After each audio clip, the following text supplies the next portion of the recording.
ನವ ಸಮಾಜ ನಿರ್ಮಾಣದ ಅಧಿಕಾರ, ಜಗತ್ತಿಗೆ ಪ್ರಜಾಪ್ರಭುತ್ವ ಅಡಿಪಾಯವನ್ನ ಹಾಕಿಕೊಟ್ಟಂತ ರೂವಾರಿ ಕ್ರಾಂತಿಯೋಗಿ, ಕಲ್ಯಾಣದ ಬೆಳಕು, ಮಾನವ ಸಮಾನತ್ವವಾದಂಥ ಬಸವಣ್ಣನವರ ಜಯಂತಿಯ ಈ ದಿನ ಸರ್ಕಾರವೇ ಮಾಡ್ತಾ ಇರೋದು ಬಹಳ ವಿಶೇಷವಾದ. ನನಗನ್ಸುತ್ತೆ ಬಸವಣ್ಣನ ಬಗ್ಗೆ ಬಹಳಷ್ಟು ಜನ ಹಿಂದೆ ಎಲ್ಲರೂ ಮಾತಾಡಿದ್ರು, ಆದರೆ ಕಾರ್ಯರೂಪಕ್ಕೆ ತರುವಂತ ಕೆಲಸವನ್ನ ಯಾರು ಮಾಡಲಿಲ್ಲ. ಬರೀ ಭಾಷಣದೊಳಗೆ ಬಸವಣ್ಣವ್ರನ್ನ ಸೀಮಿತವಾಗಿಡುವಂತ ಕೆಲಸವನ್ನ ಮಾಡಿದ್ರು. ಆದ್ರೆ 2 ವರ್ಷದ ಹಿಂದೆ ಸನ್ಮಾನ್ಯ ಸಿದ್ದರಾಮಯ್ಯ ಸಾಹೇಬರು ಕನ್ನಡ ಮತ್ತು ಸಂಸ್ಕೃತಿ ಇಲಾಖೆಯಿಂದ ಕ್ಯಾಬಿನೆಟ್ಗೆ ತರಿಸಿ ಬಸವಣ್ಣವರನ್ನ ಈ ರಾಜ್ಯದ ಸಾಂಸ್ಕೃತಿಕ ನಾಯಕ ಅಂತ ಘೋಷಣೆ ಮಾಡಿದ್ದು ಯಾರಾದ್ರೂ ಇದ್ರೆ ಅದು ಸನ್ಮಾನ್ಯ ಸಿದ್ದರಾಮಯ್ಯ ಸಾಹೇಬರು ಅಂತ ನಾನು ಹೆಮ್ಮೆಯಿಂದ ಯಾಕೆ ಈ ಮಾತನ್ನು ಹೇಳ್ತೀನಿ ಅಂದ್ರೆ, ಬಸವಣ್ಣವ್ರ ಬಗ್ಗೆ ಭಾಷಣ ಮಾಡಕ್ಕೆ ಬಹಳ ಸರಳ. ಬಸವಣ್ಣವ್ರ ಬಗ್ಗೆ ವಚನಗಳನ್ನ ಹೇಳೋದು ಭಾಷಣದಲ್ಲಿ ಮಾತ್ರ. ಆದ್ರೆ ನಿಜ ಜೀವನದಲ್ಲಿ ನಡೆದುಕೊಳ್ಳುವಂತ ಕೆಲಸವನ್ನ ಈ ರಾಜ್ಯದೊಳಗೆ ಯಾರಾದ್ರೂ ಮಾಡಿದ್ರೆ ಅದು ಸನ್ಮಾನ್ಯ ಸಿದ್ದರಾಮಯ್ಯ ಸಾಹೇಬರು ಅನ್ನೋ ಮಾತನ್ನ ನಾನು ಹೇಳಲಿಕ್ಕೆ ಇಷ್ಟಪಡ್ತೀನಿ. ಒಂದು ಆದೇಶವನ್ನ ಹೊರಡಿಸಿದ್ರು, ಬಸವಣ್ಣವರನ್ನ ಫೋಟೋವನ್ನ ಇಡೀ ರಾಜ್ಯದ ಎಲ್ಲಾ ಕಚೇರಿಗಳಲ್ಲಿ ಹಾಕ್ಲೇಬೇಕು, ಬಸವಣ್ಣವ್ರನ್ನ ಫೋಟೋಗಳನ್ನ ಹಾಕ್ಬೇಕು ಅಂತಂದು. ಹಿಂದೆ ಯಾರು ಆ ಕೆಲಸವನ್ನ ಮಾಡಲಿಲ್ಲ. ಈ ಕೆಲಸವನ್ನ ಮಾಡೋದ್ರ ಮುಖಾಂತರ ಬಸವ ಜಯಂತಿ ರಾಜ್ಯ ಮಟ್ಟದ ಕಾರ್ಯಕ್ರಮ ಆಗಬೇಕು. ಬೇರೆ ಇದು ಒಂದು ಸೀಮಿತವಾದಂತ ಜಯಂತಿಯನ್ನ ಮಾಡಬಾರ್ದಂತಂದು ಹೋದ ವರ್ಷ ಮೊದಲನೇ ವರ್ಷ ಸಾಂಸ್ಕೃತಿಕ ನಾಯಕ ಅಂತ ಮಾಡಿದಾಗ ನಾವು ವಿಧಾನಸೌಧದೊಳಗೆ ಮಾಡಿದ್ವಿ. ಅದಾದ ಮೇಲೆ ಕೂಡಲ ಸಂಗಮದೊಳಗ ಬಹಳ ದೊಡ್ಡ ಪ್ರಮಾಣದೊಳಗ ಮಾಡುವಂತ ಕೆಲಸವನ್ನ ಮಾಡಿದ್ವಿ.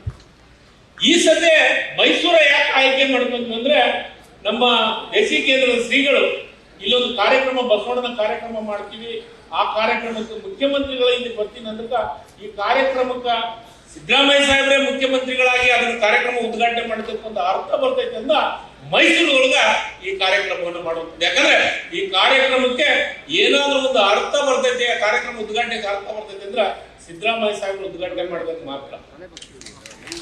ಅದಕ್ಕೆ ಮೊದಲು 2 ಕಾರ್ಯಕ್ರಮ ಅವರೇ ಮಾಡಿದ್ರು, 3ನೇ ಕಾರ್ಯಕ್ರಮ ಅವರೇ ಮಾಡಲಿ ಅನ್ನೋ ದೃಷ್ಟಿಕೋನವನ್ನು ಇಟ್ಕೊಂಡು ಇವತ್ತು ಈ ಕಾರ್ಯಕ್ರಮವನ್ನ ಮೈಸೂರೊಳಗೆ ಮಾಡುವಂಥದ್ದು. ಅಂದ್ರೆ ಪ್ರತಿ ವರ್ಷ ಸಿದ್ದರಾಮಯ್ಯ ಸಾಹೇಬರು ನನಗೆ ಹೇಳಿದ್ದೆ ಏನಂದ್ರೆ, ಪ್ರತಿ ಒಂದು ಜಿಲ್ಲೆಯೊಳಗೆ ಈ ಕಾರ್ಯಕ್ರಮ ಆಗ್ಬೋದು. ಬಸವಣ್ಣನ ಏನು ವಚನಗಳ ಬಗ್ಗೆ, ಬಸವಣ್ಣವ್ರ ಬಗ್ಗೆ ಈ ರಾಜ್ಯಾದ್ಯಂತ ಪ್ರಚಾರ ಆಗೋದ್ರ ಜೊತೆಗೆ ಇವತ್ತ ಯುವಕರು ಏನು ಕೋಮವಾದಕ್ಕೆ ಬಲಿಯಾಗುವಂತ ಕೆಲಸವನ್ನ ಮಾಡ್ತಾ ಇದ್ದಾರೆ.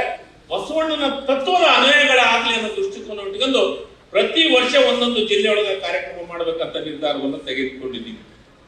ಅದಕ್ಕೆ ಈ ಕಾರ್ಯಕ್ರಮ ವಿಶಿಷ್ಟೆ ಏನಂದ್ರೆ, ಇನ್ನೊಂದು ಬಸವಣ್ಣನವರ ಅನುಭವ ಮಂಟಪದ ಎಲ್ಲ ಜನಾಂಗಕ್ಕೆ, ಹಿಂದುಳಿದ ವರ್ಗದವರಿಗೆ, ಎಲ್ಲ ಸಮಾಜಗಳಿಗೆ, ದಲಿತರಿಗೆ ಒಂದು ಅಡಿಪಾಯವನ್ನು ಹಾಕಿದಂತ ಮೊಟ್ಟ ಮೊದಲನೇ ನಾಯಕ ಯಾರಂದ್ರೆ ಅದು ಬಸವಣ್ಣವರು ಅನ್ನೋ ಮಾತನ್ನ ಇಲ್ಲಿ ಹೇಳಿಕ್ಕೆ ಇಷ್ಟಪಡ್ತೀನಿ ಬಂಧುಗಳೇ. ಅವರ ಮಂತ್ರಿಮಂಡಲನು ಅದೇ ರೀತಿನೇ ಇತ್ತು, ಎಲ್ಲ ಸಮುದಾಯವನ್ನ ಸೇರಿಸುವಂತ ಮಂತ್ರಿಮಂಡಲ ಇತ್ತು. ಅದೇ ರೀತಿ ಈ ಸತೆನೂ ರಾಜ್ಯದೊಳಗೆ 2 ಸತಿ ಮುಖ್ಯಮಂತ್ರಿಗಳಾದನು. ಆ ಬಸವಣ್ಣನ ತತ್ವದ ಮಂತ್ರಿಮಂಡಲ ಏನಾದ್ರು ಐತೆ ಅಂದ್ರೆ ಅದು ಕರ್ನಾಟಕ ರಾಜ್ಯದಲ್ಲಿ ಸಿದ್ದರಾಮಯ್ಯ ಸಾಹೇಬರ ಒಂದು ನೇತೃತ್ವದಾಗ ಅನ್ನೋ ಮಾತನ್ನ ಇಲ್ಲಿ ಹೇಳಿಕ್ಕೆ ಇಷ್ಟಪಡ್ತೀನಿ ಬಂಧುಗಳೇ. ಇವತ್ತ ಇವೆಲ್ಲ ಕಾರ್ಯಕ್ರಮವನ್ನ ಸಾರದ ಮುಖಾಂತರ ಬಹಳ ವಿಶಿಷ್ಟವಾಗಿ ಸಮಾಜ ಕಲ್ಯಾಣ ಸಚಿವರು ಬಹಳ ತನಕ ಮಾತಾಡಿದ್ರು. ಬಹಳ ವ್ಯವಸ್ಥಿತವಾಗಿ ಬಸವ, ಬುದ್ಧ, ಅಂಬೇಡ್ಕರ್ ಬಗ್ಗೆ ಸವಿಸ್ತಾರವಾದಂತ ವಿಚಾರಗಳನ್ನ ಹಂಚಿಕೊಂಡ್ರು.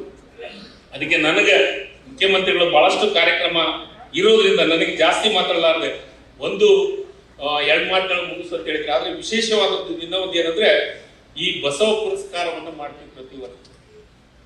ಆದ್ರೆ ಈ ಸತೆ ಸಿದ್ದರಾಮ ಬೆಲ್ದಾಳ್ ಅವ್ರನ್ನ ಮಾಡಬೇಕು ಅಂತ ನಾವು ನಿರ್ಧಾರವನ್ನ ಮಾಡಿದ್ದು. ಅದಕ್ಕೆ ಆ ಸಮಿತಿಯ ಅಧ್ಯಕ್ಷರು ನಮ್ಮ ಶಿವರಾಜ್ ಪಾಟೀಲ್ ಒಂದು ನೇಮಕ ಮಾಡಿ ಒಂದು ಸಮಿತಿಯನ್ನ ಮಾಡಿದ್ರು. ಆ ಸಮಿತಿಯೊಳಗ 2 ಹೆಸರನ್ನ ಆಯ್ಕೆ ಮಾಡಿ ಕಳಿಸುವಂತ ಕೆಲಸವನ್ನು ಮಾಡಿದಾಗ ಮುಖ್ಯಮಂತ್ರಿಗಳ ಗಮನಕ್ಕೆ ನಾನು ತಂದಿದ್ದಾಗ ಒಂದೇ ಮಾತು ಮುಖ್ಯಮಂತ್ರಿಗಳು ಸಿಎಂ ಸಾಹೇಬ್ ಹೇಳಿದ್ದು ಸಿದ್ದರಾಮ ಬೆಲ್ಲಾಳ್ ಅವರು ಮಾಡಿ ಈ ಒಂದು ಪ್ರಶಸ್ತಿಗೆ ಅರ್ಥ ಬರೋ ರೀತಿಯೊಳಗೆ ಆಗತ್ತೆ. ಅದಕ್ಕೆಲ್ಲ ಒಂದ್ ಕಡೆ ಒಂದು ಸಂದೇಶ ಕೊಟ್ಟಂಗ ಆಗತ್ತೆ ಬಸವಣ್ಣನ ಬಗ್ಗೆ. ಯಾಕಂದ್ರೆ ಅವರು ಬಹಳಷ್ಟು ಬಸವಣ್ಣನ ಬಗ್ಗೆ ಬಹಳಷ್ಟು ಕೃತಿಗಳನ್ನ ಸಾಹಿತ್ಯವನ್ನು ಬರೆದುವಂತ ಕೆಲಸವನ್ನು ಮಾಡೋದ್ರ ಜೊತೆಗೆ ಅವರು ಬೇರೆ ಮಾತಾಡಂಗಿಲ್ಲ, ವಾಸ್ತವ ಸತ್ಯ ನುಡಿದಂತೆ ನಡೆಯುವಂತ ಕೆಲಸವನ್ನ ತಮ್ಮ ಜೀವನ ಪೂರ್ವ ಬುದ್ಧನು ಆ ಬಸವಣ್ಣನ ವಿಚಾರವನ್ನ ಹಚ್ಚಿಕೊಂಡ ಜೀವನವನ್ನು ಮಾಡುವಂತ ಕೆಲಸವನ್ನು ಮಾಡ್ತಾರೆ. ಅವರಿಗೆ ಬಸವ ಪುರಸ್ಕಾರವನ್ನು ಕೊಡಬೇಕಂತ ಮುಖ್ಯಮಂತ್ರಿಗಳು ಇರೋದ್ರಿಂದ ಇವತ್ತ ಆ ಪ್ರಶಸ್ತಿಗೆ ಅರ್ಥ ಬರೋ ರೀತಿಯೊಳಗೆ ಆ ಕೆಲಸ ಆಗ್ತಾ ಇದೆ ಅನ್ನೋ ಮಾತನ್ನ ಹೇಳಿ ಮತ್ತೊಮ್ಮೆ ಅವರಿಗೆ ಅವ್ರನ್ನ ಅಭಿನಂದಿಸುವ ಮುಖಾಂತರ ಈ ಸೇರಿದಂತ ಎಲ್ಲರಿಗೂ ಈ ಕಾರ್ಯಕ್ರಮ ಬಹಳ ವಿಶಿಷ್ಟವಾಗಿ ಮಾಡಿದಂತ ಬಸವ ಬಳಗದ ಎಲ್ಲ ಹಿರಿಯರಿಗೆ ಮತ್ತೊಮ್ಮೆ ಈ ಕಾರ್ಯಕ್ರಮ ಮಾಡಿದಂತ ಕನ್ನಡ ಮತ್ತು ಸಂಸ್ಕೃತಿ ಇಲಾಖೆ ಇರ್ಬೋದು, ಜಿಲ್ಲಾಡಳಿತ ಇರ್ಬೋದು ಮತ್ತು ಬಸವ ಬಳಗದ ಎಲ್ಲರೂ ಇರ್ಬೋದು, ಇವರಿಗೆಲ್ಲರಿಗೂ ಮತ್ತೊಮ್ಮೆ ವಂದಿಸಿ ನನಗೆ ಮಾತಾಡಲಿಕ್ಕೆ ಅವಕಾಶ ಮಾಡಿಕೊಂಡಂತ ನಿಮ್ಮೆಲ್ಲರಿಗೂ ವಂದಿಸಿ ನನ್ನ ಎರಡು ಮಾತನ್ನು ಮುಗಿಸ್ತೀನಿ. ಜೈ ಹಿಂದ್, ಜೈ ಕರ್ನಾಟಕ, ಧನ್ಯವಾದಗಳು.